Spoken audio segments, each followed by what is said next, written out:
Hey, Stewart's Chapel, this is Don Pierson and Don Counts, and we're here at the square and at the courthouse in Fayetteville, Tennessee. And today's devotion, this is Thursdays, and today's devotion, I want to take you over to Matthew chapter 13. Now, Matthew chapter 13 is a pretty well-known chapter. It's like Luke 15. Luke 15 is filled with parables. Matthew chapter 13 is filled with parables, but it also has explanations to parables, which is very unusual for Jesus to do. Now, I want to read. I'm going to read the parable of the sower, but I really don't want to go through all of it. I really want to camp out on one element of it and share a story or a memory concerning it.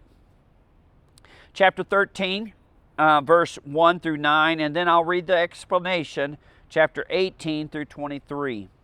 On the same day, Jesus went out of the house and sat by the sea, and great multitudes were gathered together to him, so that he got into a boat and sat, and the whole multitude stood on the shore.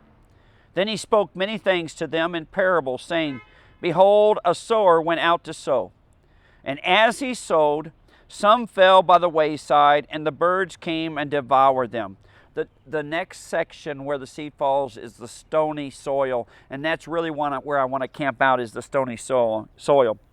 And so some fell on stony places where they did not have much earth, and they immediately sprang up because they had no depth of earth.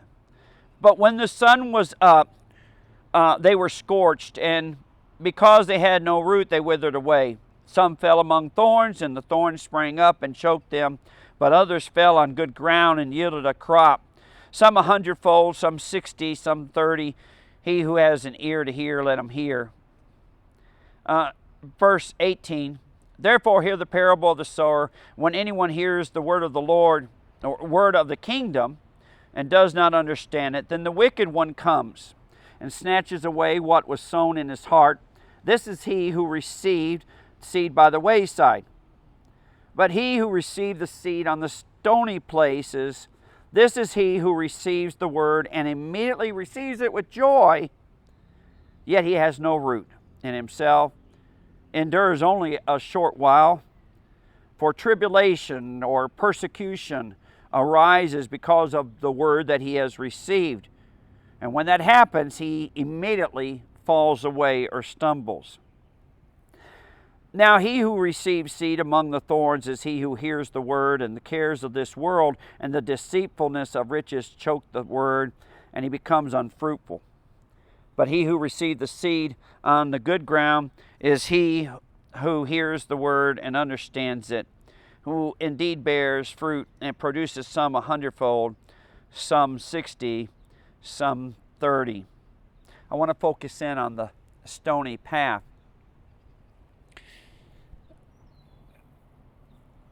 One of the benefits of being a missionary is the travel and the amount of time you get to spend in a country with people. I had the blessing of going to Malta at least twice. I really can't remember how many times I've been, but I know at least 2 occasions. When I was in Malta, the first time, in fact, if you've ever go to Malta, there's no way you can miss what I'm about to tell you. There are rocks everywhere. And it's not just in some part of the country. All the 5 islands of Malta are all covered with rock. They are large rocks. They're white rocks. And yet,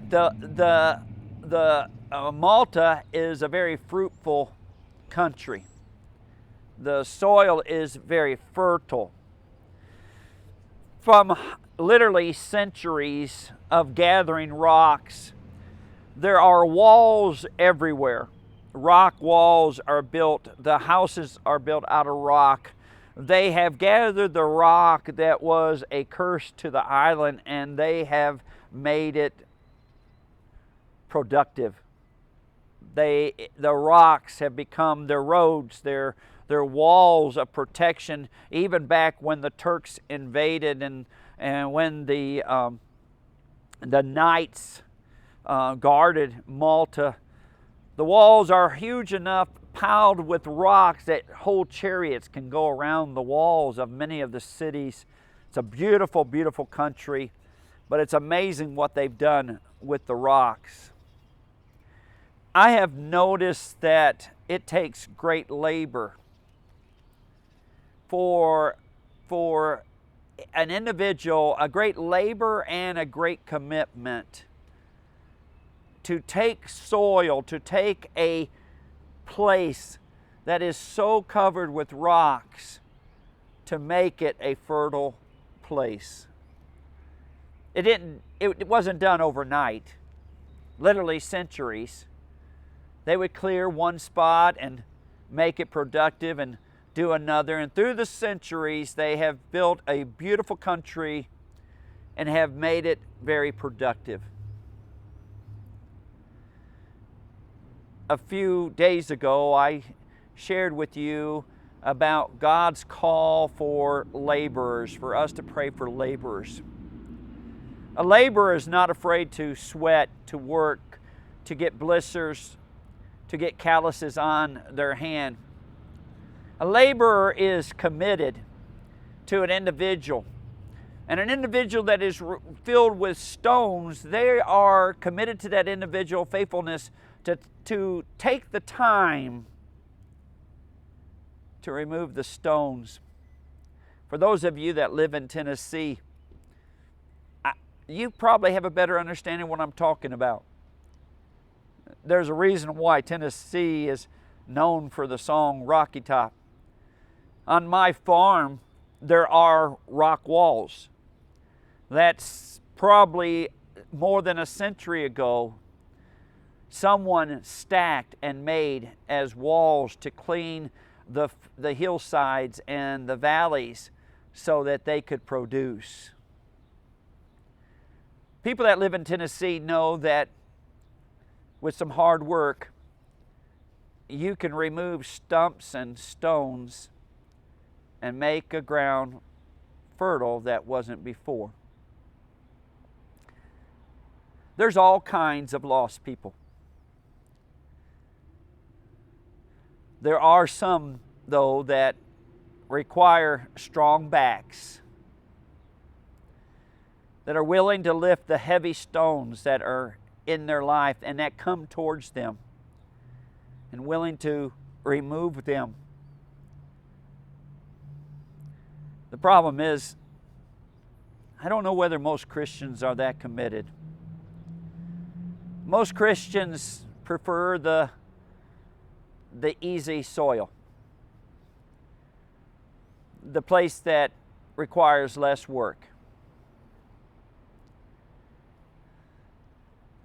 I've noticed that the best missionaries were not the ones who worked in the soil that was loose and easy to plow. The best missionaries were the ones who worked where the stones and the thorns and the hard baked ground was. I wish that the Christians of America would understand and would be willing to commit themselves to removing the stones in their families and friends, that they would have a commitment that would not be able to walk away. Like our forefathers who cleared their homesteads in order to feed their families. I love you, Stewart's Chapel.